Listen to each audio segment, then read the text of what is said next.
I can't get over the fact that I'm paying the price for some dark politics between Iran and the UK. In 2016, Nazanin Zagari Ratcliffe took her infant daughter on holiday to visit family in Iran. She's been a prisoner since, accused of spying. Her husband Richard, on his fourth visit to the UN's General Assembly in New York, calls her a hostage, held, he says, for political leverage. You're right, Nazanin was convicted of a crime. All the hostages that are held have been put through some sort of legal process. It's a placebo process, so she wasn't allowed to speak at her trial.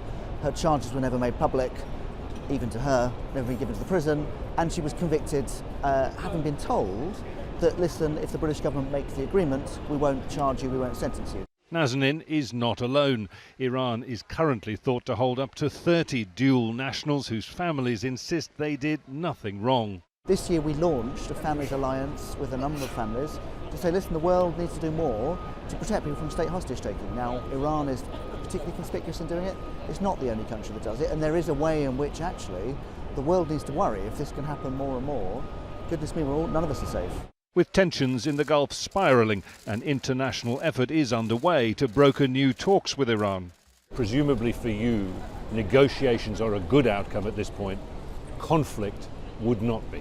Yeah, without doubt, a situation of war is not good for my family. One of the things I've seen this week is there's been an increasing pressure on Iran to say, listen, it's unacceptable. This cannot be allowed to continue. My job to the British government is to say, listen, I think the most important thing is to put ordinary people first, to have ordinary citizens at the absolute centre of any negotiations. In a recent phone call, Nazanin said, I truly hope this will be the last time that you go to New York for the UN. I hope that this time it pays off. In very blunt terms, we're not talking about releasing somebody, we're talking about at some point saving somebody's life.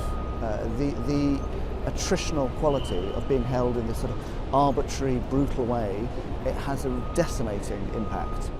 Nazanin Zagari Ratcliffe has previously been on hunger strike, and there are deep concerns for her mental health as events evolve on the international stage over which the family has no control. There are only the faintest hopes of an imminent release. Jonah, Al Jazeera at the United Nations in New York.